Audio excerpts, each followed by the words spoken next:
Hi hello வணக்கம் and welcome to box office. ஒவ்வொரு வீக்கும் release ஆகக்கூடிய படங்களுடைய குயிக் ரிவ்யூ பார்க்கக்கூடியதான் நம்மளுடைய பாக்ஸ் ஆஃபீஸ். அந்த வகையில் இந்த வீக் ரிலீஸ் ஆகக்கூடிய படங்களுடைய குயிக் ரிவ்யூ பார்க்கலாம் வாங்க.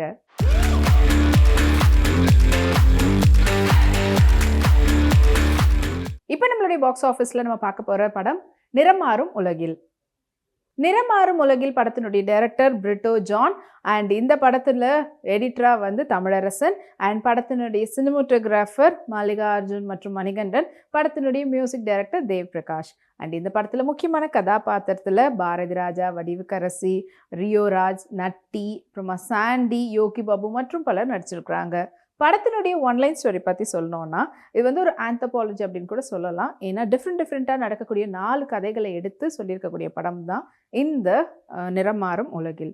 பட் எல்லாமே வந்து அம்மா சென்டிமெண்ட், அம்மாவுடைய அன்பு எப்படி இருக்குது, அவங்களுடைய பாண்டிங், அதை பற்றி சொல்லக்கூடிய படமாக தான் அமைஞ்சிருக்குது. அண்ட் ஃபர்ஸ்ட் இந்த படத்தில் வந்து பார்த்திங்கன்னா ஒரு ட்ரெயின் சீக்வன்ஸ். ட்ரெயினில் வந்து டிடிஆராக யோகி பாபு அவர்கள் வேலை பார்க்குறாங்க. அங்கே ஒரு பொண்ணு வந்து தற்கொலை முயற்சி பண்ணுறாங்க. அந்த பொண்ணை தடுத்து என்னன்னு கேட்கும்போது, அம்மா என்னை வந்து இப்படி பேசிட்டாங்க, எங்கள் அம்மா எனக்கு பிடிக்கல அப்படி இப்படி சொல்லிட்டு அம்மாவை பற்றி இது பண்ணி பேசுவாங்க. இதனால தான் நான் பண்ணிக்கலான்ட்டு இருக்கிறேன்னும் போது அவர் கூப்பிட்டு உட்கார வச்சு பொண்ணுக்கு அம்மா எந்த அளவுக்கு முக்கியம், அம்மாக்களை பற்றின கதைகளை சொல்லுறதா சொல்லிட்டு ஃபர்ஸ்ட் வந்து பார்த்திங்கன்னா நட்டி அவர் வந்து ஒரு சரியான ஒரு ரவுடியாக இருக்கிறக்கூடிய ஒரு டான். அப்படிப்பட்டவர் அவங்க அம்மாக்காக என்னெல்லாம் பண்ணியிருக்கிறாரு, அந்த இப்படிலாம் ஆச்சு அப்படின்ற மாதிரி சொல்லியிருக்கிறாரு. அண்ட் அதுக்கு அடுத்தபடியாக வந்து பார்த்திங்கன்னா பாரதி ராஜா அவர்கள் அண்ட் அவங்களுடைய ஃபேமிலியில் அவருக்கு பசங்க எல்லாரும் இருக்கிறாங்க. பட் வடிவுக்கரசி எந்த அளவுக்கு அவங்களுக்குலாம் என்னெல்லாம் பண்ணாங்கன்றதை பற்றி சொல்கிறாங்க. அண்ட் அதுக்கு அடுத்தபடியாக பார்த்திங்கன்னா சாண்டி, அவங்களுடைய ஸ்டோரியில் இருக்கக்கூடிய பெண்கள், முக்கியமாக அம்மாக்களுடைய சென்டிமெண்ட். அதுக்கு அடுத்தபடியாக ரியோராஜ், அவங்களுடைய இதெல்லாம் எப்படி இருக்குது. ஸோ எல்லாமே வந்து பார்த்திங்கன்னா கொஞ்சம் அது ஆந்த்ரோபாலஜி மாதிரி தான், ஒரு சின்ன ஸ்லாட் மாதிரி இருக்குது. இது எல்லாத்தையும் சேர்த்து யோகி பாபு வந்து நரேட் பண்ணுற விதத்தில். ஸோ அப்போ அந்த பொண்ணுக்கு வந்து அம்மாக்களுடைய இம்பார்ட்டன்ஸ் என்ன, அம்மாக்கள் எவ்வளோ தூரத்துக்கு ஒருத்தவங்களும் அவங்களுடைய லைஃப் வந்து லீட் பண்ணுறாங்க. ஸோ சும்மானா நம்ம இந்த மாதிரி ஒன்றுமே இல்லாத ஒரு விஷயத்துக்கெலாம் நம்ம வந்து இந்த மாதிரி எக்ஸ்ட்ரீமான ஒரு முடிவை வந்து எடுக்கக்கூடாதுன்றதை பற்றியும் சொல்லியிருக்கக்கூடிய படமாக அமைஞ்சிருக்குது நிறம் மாறும் உலகில்.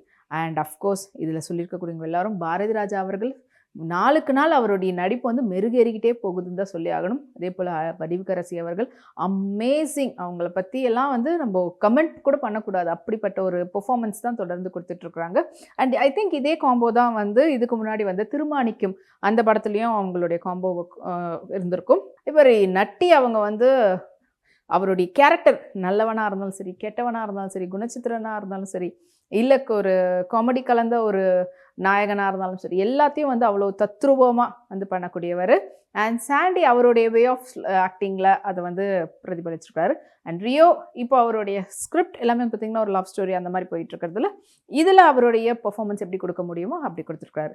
ஸோ இது எல்லாத்தையும் சேர்த்தபடி கொஞ்சம் ஒரு ஸ்ட்ராங்கான ஒரு கேரக்டர் சொல்லும்போது அது இன்னும் கொஞ்சம் அதிகப்படியான கூடுதலான ஒரு மக்களுக்கு போய் சேருன்ற மாதிரி யோகி பாபு அவங்க மூலயமா சொல்ல வச்சுருக்குறாங்க. மொத்தத்தில் படத்துக்கு வந்து டெபியூ டைரக்டர் அறிமுகமாகிருக்கிறாங்க பிரிட்டோ. அவருடைய ஒர்க் ரொம்ப நல்ல ஒர்க். அஃப்கோர்ஸ் அவர் ஒரு சின்ன திரையில் நடிப்பெல்லாம் நடித்ததுக்கப்புறமா இப்போ வந்திருக்கிறாங்க. அண்ட் இந்த படத்தினுடைய தேவ் பிரகாஷோடைய மியூசிக்காக இருக்கட்டும், சினிமோட்டோகிராஃபர் 2 பேர், மல்லிகார்ஜுனாக இருக்கட்டும், மணிகண்டனாக இருக்கட்டும், அண்ட் எடிட்டர் தமிழரசனுடைய ஒர்க் எல்லாமே வந்து அமேசிங்காக ஆஸ் அ டீமாக ஒர்க் பண்ணியிருக்காங்க. ஸோ அது வந்து இந்த படத்தை பார்க்கும்போதே நம்மளுக்கு வந்து தெரியுது. ஒரு கதைக்கும் ஏற்ற மாதிரியான ஒரு டோன் அண்ட் அவங்களுடைய வே ஆஃப் இது, அந்த ஊர் சார்ந்திருக்கக்கூடிய விஷயங்கள், அது எல்லாத்தையும் ரொம்ப டீட்டெயிலிங்காக அழகாக கொடுத்துருக்குறாங்க. அண்ட் எல்லா வயதினரும் பார்க்கக்கூடிய ஒரு படமாக அமைஞ்சிருக்குது இந்த நிறம் மாறும் உலகில்.